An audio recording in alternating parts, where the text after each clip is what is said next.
Hello students, today we'll be continuing chapter number 2 of economics for standard 12 student. The name of the chapter is just a minute, indicators of growth and development. अपन ने दो indicators पढ़ लिए, national income as an indicator of development और per capita income as an indicator of development. अब अपन third indicator of development पढ़ेंगे, that is PQLI, physical quality of life index. ये national income और per capita income दोनों से better indicator of development है. कैसे है, क्यों है, क्या इसमें एस्पेक्ट कवर होते हैं वो अपन पढ़ते हैं. चलो पेज नंबर आ जाओ 20 पे. What is physical quality of life. Physical quality of life होता क्या है? Okay, quality of life in human being depends upon the different type of goods and services that a person consume. बोला human being में उसकी quality of life किस पे depend करती है? वो डिपेंड करती है वो किस टाइप के गुड्स और किस टाइप के सर्विसेज को कंज्यूम कर रहा है. तो बोला है कि ह्यूमन बीइंग में जो क्वालिटी होती है, ह्यूमन बीइंग में जो ह्यूमन लाइफ की क्वालिटी होती है वो डिपेंड करती है कि कौन सा गुड्स और कौन सा सर्विस वो कंज्यूम कर रहा है. ठीक है, देखो the standard of consumption. Standard of consumption आपको 3 दिए. Consumption of food, fuel and other non durable goods, मतलब फूड का कंजम्पशन कैसा, फ्यूल का कंजम्पशन कैसा है, और जो दूसरे नॉन ड्यूरेबल गुड्स है वो. फिर consumption of durable and semi durable goods का कंजम्पशन कैसा है. तो पहला है consumption of non durable goods. जो नॉन ड्यूरेबल गुड्स है उनका कंजम्पशन, फूड का कंजम्पशन, फ्यूल का कंजम्पशन. फिर consumption of durable and semi durable goods, and the last is consumption of service during the period of time a person or a group of person. मतलब and third one is consumption of service. मतलब basically consumption standard 3 part में divide करें. पहले अगर आप learn करने को easy करना है तो गुड्स और सर्विस. गुड्स में तो consumption of food, fuel and non durable, और consumption of durable and semi durable, and the third one is consumption of service. ठीक है, तो जो भी कंजम्पशन स्टैंडर्ड्स है उसको 3 पार्ट में डिवाइड करा है. लर्न करने के लिए इजी करना है तो गुड्स और सर्विस ध्यान रखो खाली. अब गुड्स में 2 पार्ट आ जाता है, consumption of food, fuel and other non durable goods, और consumption of durable and semi durable goods, और वहां पे आ जाता है consumption of service. Clear? Okay. अब ये जो कंजम्पशन स्टैंडर्ड है या हम इसको लिविंग स्टैंडर्ड भी बोलते हैं, वो physical quality of life determine करता है. ये जो अपन ने कंजम्पशन स्टैंडर्ड पढ़े या इसको लिविंग स्टैंडर्ड्स भी बोलते हैं, ये physical quality of life determine करता है. ठीक है, ओके. हेंस कंजम्पशन या living standard is identified as physical quality of life. अगर living standard of a people goes up तो उसकी फिजिकल क्वालिटी ऑफ लाइफ भी इंक्रीज होगी. ऑब्वियसली ये जो कंजम्पशन स्टैंडर्ड या ये जो लिविंग स्टैंडर्ड है वो गो अप हो रहा है तो उसकी फिजिकल क्वालिटी ऑफ लाइफ भी इंप्रूव होगी. ठीक है, तो अभी तक अपन ने फिजिकल क्वालिटी ऑफ लाइफ का बेसिक इंट्रोडक्शन बोला है. फिजिकल क्वालिटी ऑफ लाइफ एक ह्यूमन बीइंग की physical quality of life determine करती है वो किस टाइप का गुड्स और किस टाइप का सर्विसेज कंज्यूम करता है. और जो कंजम्पशन स्टैंडर्ड है उसको 3 पार्ट में डिवाइड कर दिया है, वो मैंने आपको डिस्कस करा. Consumption of food, fuel and other non durable goods, consumption of durable and semi durable good, and the third one is consumption of service. तो जो भी कंजम्पशन स्टैंडर्ड है तो उसको लिविंग स्टैंडर्ड है वो डिटरमाइन करते हैं इंसान की क्वालिटी ऑफ लाइफ. अगर कंजम्पशन स्टैंडर्ड और लिविंग स्टैंडर्ड हाई है तो क्वालिटी ऑफ लाइफ भी हाई है. क्लियर? ना aspect which are included in physical quality of life. अभी जो फिजिकल क्वालिटी ऑफ लाइफ है उसमें कौन कौन से एस्पेक्ट्स इंक्लूडेड है, कौन कौन सी चीजें फिजिकल क्वालिटी ऑफ लाइफ में इंक्लूडेड है. 10 चीजें इंक्लूडेड है जो आपको अच्छे से लर्न करनी है. Okay, it's simple too. Food का कंजम्पशन, फूड का प्रपोर्शन, मतलब कितने कैलोरीज, कितना प्रोटीन्स और कितना फैट्स का कंजम्पशन हुआ. तो पहला फूड का कंजम्पशन. फिर हेल्थ और medical services of doctor to population, मतलब कितने पॉपुलेशन में कितने डॉक्टर्स अवेलेबल है. तो हेल्थ और मेडिकल सर्विस, मतलब पहला फूड, फिर health and medical service. Then housing and clothing. Housing and clothing मतलब रहने की व्यवस्था और क्लोथ की व्यवस्था कैसी है. Number of houses, average number of people living in each houses, मतलब कितने हाउसेज है और एक हाउस में कितने लोग रहते हैं. क्लियर? तो बेसिकली 3 पहले अपन ने पढ़े. जो फूड का प्रपोर्शन था, मतलब कितना कैलोरीज, कितना प्रोटीन्स और कितना फैट्स इनटेक हो रहा है. फिर हेल्थ और मेडिकल सर्विसेज और हाउसिंग एंड क्लोथिंग. फिर एजुकेशन एंड एंटरटेनमेंट. एजुकेशन और एंटरटेनमेंट मतलब percentage of population getting primary secondary education, मतलब कितने परसेंटेज ऑफ पॉपुलेशन को प्राइमरी और सेकेंडरी एजुकेशन मिल रही है, और कितनी टीवी अवेलेबिलिटी, थिएटर अवेलेबिलिटी, मतलब एजुकेशन और एंटरटेनमेंट का भी पार्ट कंसिडर किया जाता है. Transportation, communication and information service. Transportation, communication and information service, the extent of road, railway कितना है, टेलीफोन लाइंस कितना है, ये सब. एनर्जी, एनर्जी मतलब पर कैपिटा एनर्जी कंजम्पशन कितना है. Population having access to pure drinking water, कितने पॉपुलेशन को प्योर ड्रिंकिंग वाटर एक्सेसिबल है.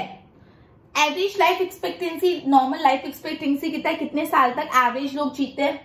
इन्फेंट मोर्टालिटी रेट, कितने बच्चे 1 साल कंप्लीट होने से पहले ही डेथ हो जाती है पर 1000 children, infant mortality. Drainage facility कैसी, तो 10 पॉइंट बेसिकली 10 एस्पेक्ट है जो आपको कंसिडर करना है फिजिकल क्वालिटी ऑफ लाइफ में। कौन से 10 एस्पेक्ट है, पहला फूड प्रपोर्शन, ब्रैकेट्स भी आपको लिखना है, मैं एक बार जस्ट हेड पॉइंट्स बोल रही हूँ, मतलब मेन पॉइंट बोल रही हूँ। फूड प्रपोर्शन, फिर हेल्थ और मेडिकल सर्विस, फिर clothing and dwelling, housing and clothing, education entertainment, transportation, communication, information service, energy, population having access to pure drinking water, average life expectancy, infant mortality rate and drainage facility. बोला है कि अगर ये 10 aspect में improvement आता है तो physical quality of human life में भी इंप्रूवमेंट आता है। बोला ये 10 जो एस्पेक्ट बताए हैं, जो अपने 10 एस्पेक्ट डिस्कस करें, उसमें जब इंप्रूवमेंट आता है तो ह्यूमन लाइफ में भी, physical quality of human life में भी इंप्रूवमेंट आता है। और अगर इसमें से कोई भी इंप्रूवमेंट नहीं है, and if no improvement then it is found that as where improvement is needed and remedial measures can be adopted. ठीक है, ओके। अब अपन फिजिकल क्वालिटी ऑफ लाइफ अपन ने पूरा समझ लिया। Physical quality of life index पढ़ेंगे, PQLI। अभी तक अपन जो डिस्कस करते हैं वो फिजिकल क्वालिटी ऑफ लाइफ के बारे में डिस्कस कर रहे थे, और अपन ने ये डिस्कस किया कौन से aspect physical quality of life में इंक्लूडेड है। अब अपन पढ़ने वाले physical quality of life index, PQLI index. ठीक है, तो बोला है जो नेशनल इनकम और पर कैपिटा इनकम को हमने जो इंडिकेटर ऑफ इकोनॉमिक डेवलपमेंट माना, वो actually real indicators of economic development नहीं है, बिकॉज उसमें काफी ज्यादा लिमिटेशंस है। ओके, इंक्रीज बोला कि इनकम इंक्रीज भी होती तो वो कुछ लोगों के पास इकट्ठा हो जाती, बोलते ना rich became richer and poor became poor, मतलब पूरी कंट्री की जब नेशनल इनकम बढ़ भी रही तो वो इक्वली डिस्ट्रीब्यूट नहीं है, जो अमीर है वो और अमीर होते जा रहे हैं और जो गरीब है वो और गरीब होते जा रहे हैं। तो हम कैसे बोल सकते हैं कि कंट्री डेवलप हो रही है?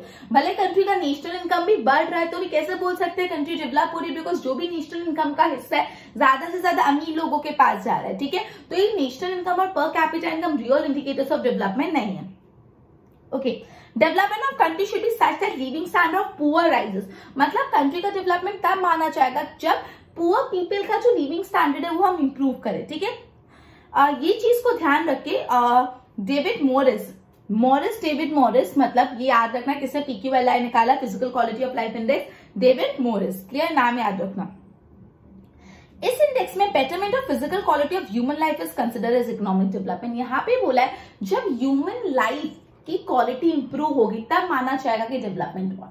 जब ह्यूमन लाइफ की क्वालिटी इंप्रूव होगी तब माना जाएगा कि डेवलपमेंट हुआ। ठीक है, the level of physical quality of life determine the level of economic development.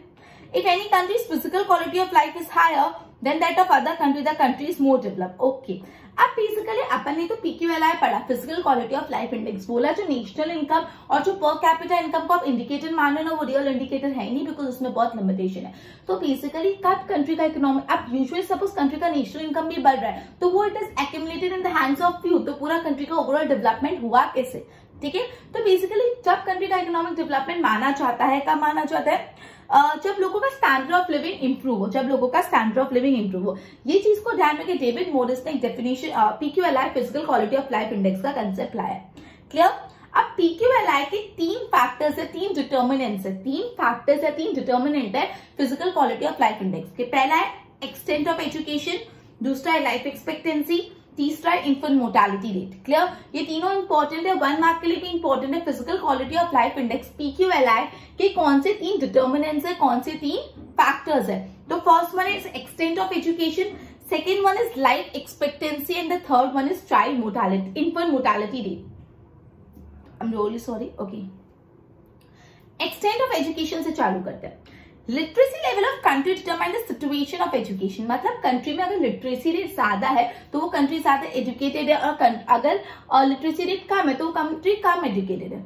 Percentage of population educated out of the total population determine the extent of education. Basically total population में से जितने percentage of the people educated है वो determine करता है कि country overall कितनी educated है। क्लियर, तो first one is extent of education. तो बोला है कोई भी कंट्री का एजुकेशन के बारे में कब पता चलता है? उसकी लिटरेसी रेट से। और अपन को एजुकेशन बोले जितने टोटल पॉपुलेशन उसमें से जितनी पॉपुलेशन एजुकेटेड है तब माना जाता है वो कंट्री ओवरऑल एजुकेटेड है। ठीक है, percentage of population educated out of total population determine the extent of education. कैसे पता चलता है एक्सटेंट ऑफ एजुकेशन? हमको ये देखना पड़ता है टोटल पॉपुलेशन में कितने परसेंटेज ऑफ पॉपुलेशन एजुकेटेड है। Second one is life expectancy. Number of years a child is expected to live at the time of the birth is known as life expectancy. Life expectancy मतलब कितने साल इंसान जिएगा। Number of years a child is expected to live at the time of birth मतलब जब एक बच्चा पैदा हुआ तब कितना उसकी एक्सपेक्टेंसी होगी, कितने साल वो और जिएगा, उसको बोलते हैं लाइफ एक्सपेक्टेंसी, जिसको एवरेज लाइफ भी बोल सकते हैं। अगर लाइफ एक्सपेक्टेंसी राइजेस तो हम बोल सकते हैं कंट्री का मेडिकल सर्विसेज अच्छा है। अगर कंट्री का मेडिकल सर्विस अच्छा है तो ही तो लोग ज्यादा जी पाएंगे, वरना बीमारियों के शिकार होकर मर जाएंगे, राइट। तो बेसिकली लाइफ एक्सपेक्टेंसी बोला है कि जब एक चाइल्ड बोर्न हो रहा है तो कितने साल और जिएगा, उसके एस्टिमेट को बोलते हैं लाइफ एक्सपेक्टेंसी, जिसको हम एवरेज लाइफ भी बोलते हैं, ठीक है। अगर कंट्री का मेडिकल सिस्टम अच्छा है मतलब उसका लाइफ एक्सपेक्टेंसी अच्छा है उस कंट्री का। Clear? Not infant mortality rate. Infant mortality rate बोलता है number of infant who die out of every 100 infant before completing the first year. मतलब 1000 बच्चों में से कितने बच्चे ऐसे जो 1 साल के होने से पहले ही मर गए। इन्फेंट मोर्टालिटी रेट मतलब वो होता है कि 1000 बच्चों में से कितने बच्चे ऐसे थे, हर 1000 बच्चों में से पर 1000 स्टूडेंट्स कितने बच्चे, स्टूडेंट्स का पर 1000 चिल्ड्रन कितने बच्चे ऐसे थे जो 1 साल कंप्लीट करने से पहले ही मर गए, मतलब वो 1 साल के भी नहीं हुए and before the age of 1 उनकी डेथ हो गई। उसको बोलते हैं इन्फेंट मोर्टालिटी रेट। तो the number of infant who die out of the every 1000 infant before completing the first year, 1 साल से पहले ही वो मर गए। If the infant mortality rate कम हो जाएगा तो हम बोलेंगे कंट्री की हेल्थ केयर फैसिलिटीज अच्छी है, कि भाई कम बच्चे मर रहे। ओके, तो basically PQLI is equal to literacy level plus life expectancy plus infant mortality. मतलब PQLI 3 चीजों के मिश्रण से बना हुआ है, literacy level, life expectancy, infant mortality. मैं वापस समझा रही हूँ, जो PQLI है physical quality of life index में 3 फैक्टर्स है, 3 डिटर्मिनेंट है। First one is extent of education, second one is life expectancy and third one is infant mortality rate। तो सबसे पहले अपन पढ़े extent of education। तो literacy rate बताता है कंट्री का extent of education कैसे, और आपको extent of education कैसे पता चलेगा, टोटल पॉपुलेशन में से कितनी पॉपुलेशन एजुकेटेड है, अगर आपको ये पता चल गया तो। आप लाइफ एक्सपेक्टेंसी में बोला है number of years a child is expected to live at the time of birth. जब एक बच्चा बोर्न हो रहा है तो कितने साल वो जिएगा, उसका एस्टिमेट को लाइफ एक्सपेक्टेंसी बोलते हैं। अगर लाइफ एक्सपेक्टेंसी ज्यादा है मतलब कंट्री की हेल्थ केयर फैसिलिटीज अच्छी है। इन्फेंट मोर्टालिटी रेट वो होता है कि कितने बच्चे 1 साल कंप्लीट होने से पहले उनकी डेथ होगी फॉर एवरी 1000 इन्फेंट, हर 1000 बच्चों में से कितने बच्चे 1 साल के होने से पहले ही मर गए, उसको इन्फेंट मोर्टालिटी। अब इन्फेंट मोर्टालिटी कम होना चाहिए कि ज्यादा, ऑब्वियसली कम होना चाहिए। तो जब इन्फेंट मोर्टालिटी कम होगा तो उस कंट्री की हेल्थ केयर फैसिलिटी अच्छी। तो ये अपन ने पढ़ा फिजिकल क्वालिटी ऑफ लाइफ किसको बोलते हैं, कौन से एस्पेक्ट इंक्लूडेड है फिजिकल क्वालिटी ऑफ लाइफ में, और physical quality of life index देखा। आगे देखते हैं, पेज नंबर 22 पे आ जाओ। Reasons for only 3 indicators, 3 determinant. क्या physical quality of life index में सिर्फ 3 डिटर्मिनेंट है, that is literacy, life expectancy and infant mortality. Because dependable data of these factor can be equally easily acquired for all country. Because ये जो 3 ऐसे factors है, 3 ऐसे determinant है जिसका डेटा आपको बहुत इजीली मिल जाता है। मतलब कंट्री का एजुकेशन, उसका लाइफ एक्सपेक्टेंसी और इन्फेंट मोर्टालिटी, तीनों ऐसे जिसका डेटा इजीली मिल पाता है। तीसरा, all these factor depict the result and not effort. ये हमको फाइनल रिजल्ट बताते हैं, भाई इतना लाइफ एक्सपेक्टेंसी, इतना इन्फेंट मोर्टालिटी, इतना एजुकेशन। एफर्ट नहीं बताता, जो अल्टीमेट रिजल्ट आया वो बताता है। All these 3 factors are product based and hence fulfill the justifiable standard for performance comparison। Okay, तो तीनों फैक्टर प्रोडक्ट बेस्ड। अभी आपको पूछ भी सकते, नहीं भी पूछ सकते, इतना ज्यादा इंपॉर्टेंट मुझे पर्सनली नहीं लगता कि 3 डिटर्मिनेंट्स ही क्यों है। रीजन क्योंकि physical quality of life index के 3 डिटर्मिनेंट है। पहला, इसका डिपेंडेबल डेटा मिल जाता है। दूसरा, ये तीनों की तीनों रिजल्ट है, एफर्ट नहीं। एंड द लास्ट वन, ये सारे फैक्टर्स प्रोडक्ट बेस्ड है। अब एक को छोटा छोटा करके एक्सप्लेन किया। देखो, literacy, it is very important measuring dot for physical quality of life. Increase in literacy in education show rise in the welfare of individual. Obviously educated people को हम लोग ज्यादा उनकी लाइफ अच्छी मानते हैं, तो लिटरेसी बहुत इंपॉर्टेंट है। अगर लेवल ऑफ एजुकेशन ज्यादा होगा तो इंडिविजुअल का वेलफेयर होगा। उसके बाद life expectancy another is a mirror of social environment as well as wellbeing. It's a reflection and consequence of nutrition, medical efficiency, medical care and environmental situation. मतलब हमारा nutrition, हमारा यहाँ का मेडिकल केयर और environment situation कैसी है उस पर डिपेंड करती है life expectancy. Infant mortality rate is reflection of social status and welfare. जो लाइफ एक्सपेक्टेंसी है वो mirror social environment and wellbeing है। आपको 1 मार्क में पूछ सकते हैं कि dash is a mirror of social environment and wellbeing तो life expectancy, and dash is a mirror, dash is a reflection of social status and welfare तो infant mortality. It is intricate reflection of availability of pure drinking water, कैसा है, status of women, role of mother, ये सब include होता है। अब formulation of physical quality of life index पे ध्यान देना। ओके, हर इंडिकेटर मतलब एजुकेशन, लाइफ एक्सपेक्टेंसी और इन्फेंट मोर्टेलिटी, तीनों के तीनों इंडिकेटर को 100 वेट दिया है। मतलब तीनों के तीनों का वेटेज इक्वल है, मतलब एजुकेशन को भी 100 वेट दिया है, जस्ट अ मिनट, एजुकेशन को भी 100 वेट दिया, लाइफ एक्सपेक्टेंसी को भी 100 वेट दिया और इन्फेंट मोर्टेलिटी रेट को भी 100 वेट दिया। तीनों के तीनों इंडिकेटर को 100 का वेटेज दिया। On the basis of performance of that determinant in that country is graded by 0 to 100, और ऑन द बेसिस हर डिटर्मिनेंट के को 0 से 100 के बीच में रैंकिंग दी जाती है। A total of these grades of 3 factors are summed up, and this total is divided by this, and by this we get physical quality of life index। मैं आपको समझा रही थी, मतलब क्या बोला है, तीनों फैक्टर्स को 100 का वेटेज दिया है। हर फैक्टर की परफॉर्मेंस के बीच उसको 0 से 100 पे स्कोरिंग दी जाती है, फिर तीनों फैक्टर की स्कोरिंग प्लस कर दी जाती है और लास्ट में तीनों फैक्टर की स्कोरिंग को 3 से डिवाइड कर देते हैं। वो जो आता है वो होता है country physical quality of life index. समझा? वापस समझा ली, ध्यान दो। मतलब फॉर्मुलेशन कैसा होता है, कैसे पीक्यू वाला आपको मिलता है, तो बेसिकली जितने भी तीनों फैक्टर्स है, तीनों फैक्टर्स को 100 का वेटेज दिया है। हर फैक्टर को 0 से 100 के बेसिस पे मार्क्स दिए जाते हैं और फिर तीनों फैक्टर्स की ग्रेड्स को प्लस कर देते हैं। Suppose physical quality of life index में 50 और उसमें भी 50 और उसमें 50, तो 50 50 50 150 डिवाइड बाय कर दोगे 3, फिर जो आंसर आया वो आपका ओवरऑल कंट्री का physical quality of life index होता है। क्लियर?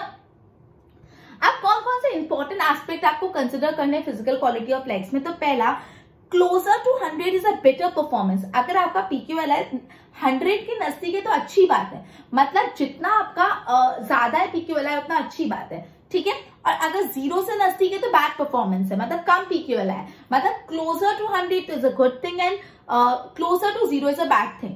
पीक्यूएल है हमेशा 0 से 100 के बीच में होगा, 0 से ना कम, 100 से ना ज्यादा। जो पीक्यूएल है वो हमेशा 0 से लेके 100 के बीच में ही होता है। Clear? PQLI can be used to compare two states within the country or two different country। आप PQLI से आप एक कंट्री के बीच के स्टेट्स के बीच में भी कंपैरिजन कर सकते हो, जैसे आपको गुजरात और महाराष्ट्र कंपैरिजन करना है या कोई भी अलग अलग स्टेट्स को कंपेयर कर सकते हो, या तो अलग अलग कंट्रीज को भी कंपेयर कर सकते हो। जैसे आपको कंपेयर करना है इंडिया यूएसए, ठीक है, तो बेसिकली आप with in the country states को भी कंपेयर कर सकते हो और ओवरऑल कंट्रीज को भी कंपेयर कर सकते हो। High the PQLI more the economic development. जितना PQLI ज्यादा उतना इकोनॉमिक डेवलपमेंट ज्यादा, जितना PQLI कम उतना इकोनॉमिक डेवलपमेंट कम। तो ये 6 एस्पेक्ट है which you need to consider PQLI में। पहला, अगर आपका PQLI क्लोजर टू 100 है तो it is a good performance, अगर closer to 0 so it is a bad performance. उसके बाद बोला है PQLI हमेशा 0 से 100 के बीच में ही होगा, वो 100 से ज्यादा नहीं हो सकता और 0 से कम नहीं। आप PQLI कंट्रीज का PQLI कंपेयर कर सकते हो, कंट्री के अंदर विद इन स्टेट्स का भी कंपेयर कर सकते हो। PQLI ज्यादा तो इकोनॉमिक डेवलपमेंट ज्यादा, PQLI कम तो इकोनॉमिक डेवलपमेंट कम। अब कुछ पॉजिटिव एस्पेक्ट्स है PQLI के और कुछ नेगेटिव एस्पेक्ट्स है, मतलब कुछ एडवांटेज है कुछ लिमिटेशंस है। क्लियर? तो पहले अपन पॉजिटिव से स्टार्ट करते हैं।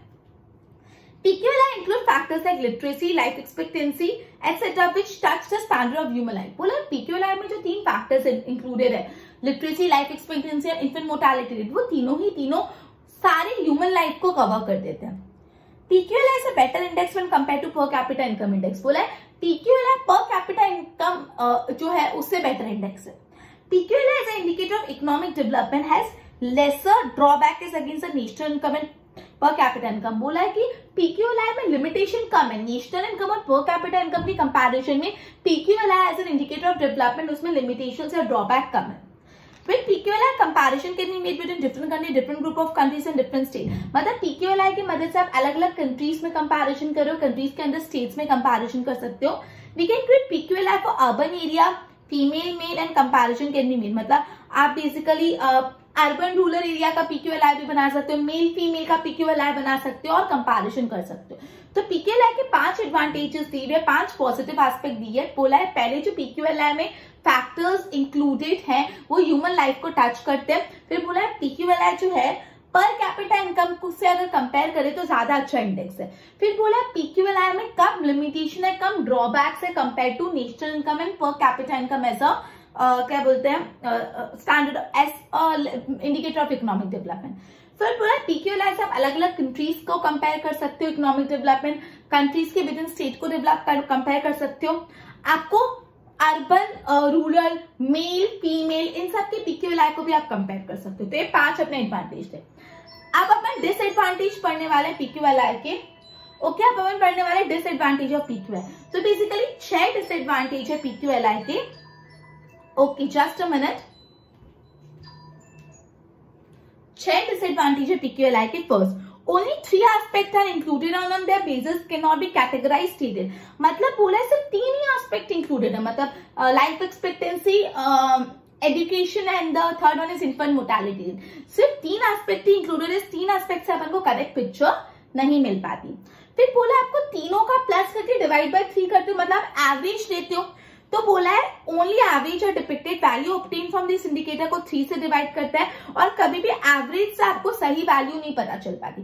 कोई भी कंट्री का पीक्यूएलआई आप तीनों मेजर के एवरेज से निकालते हो, which is not a correct way. Third, if country's present PQLI is high, it cannot be generalized that economic development is high as compared to other country। बोला मतलब अगर कंट्री का PQLI ज्यादा है, मतलब ये नहीं बोल सकते कंट्री का इकोनॉमिक डेवलपमेंट ज्यादा ही है कंपेयर टू दूसरे कंट्री। ओके, और बोला है आप हर इंडिकेटर को इक्वल वेटेज नहीं दे सकते। आप सारे के सारे इंडिकेटर्स को इक्वल वेटेज नहीं दे सकते। आप सारे के सारे इंडिकेटर्स को क्या नहीं दे सकते, आप सारे के सारे इंडिकेटर्स को इक्वल वेटेज नहीं दे सकते। दैट इज लिटरेसी का भी 100 वेटेज, इन्फेंट मोर्टेलिटी रेट का भी 100 वेटेज, एजुकेशन का, लाइफ एक्सपेक्टेंसी का भी 100 वेटेज। आप इक्वल वेटेज नहीं दे सकते।